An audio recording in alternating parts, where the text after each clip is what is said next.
Good morning everyone. কেমন আছেন সবাই? আশা করছি সবাই ভালো আছেন, সুস্থ আছেন। এখন আমরা দুজনেই ওয়েট লস জার্নিং এ আছি, তাই সব থেকে যেটা এসেন্সিয়াল মর্নিং ওয়াক।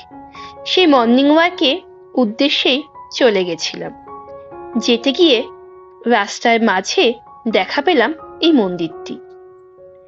মাঠে এসে দেখছি সূর্য মামা উদয় হয়ে গেছে।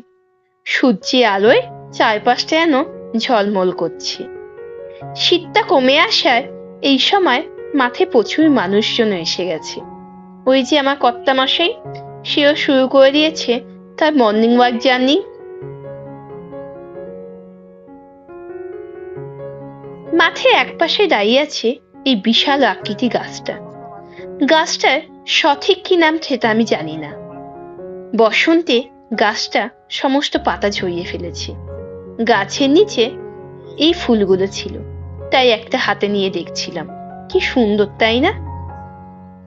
আপনারা যদি কেউ জানেন গাছটার নাম কি, অবশ্যই কমেন্টে জানাবেন। চলুন, আমাদের মর্নিং ওয়াক শেষ, এবার ফিরতে হবে। আজ আসি তাহলে।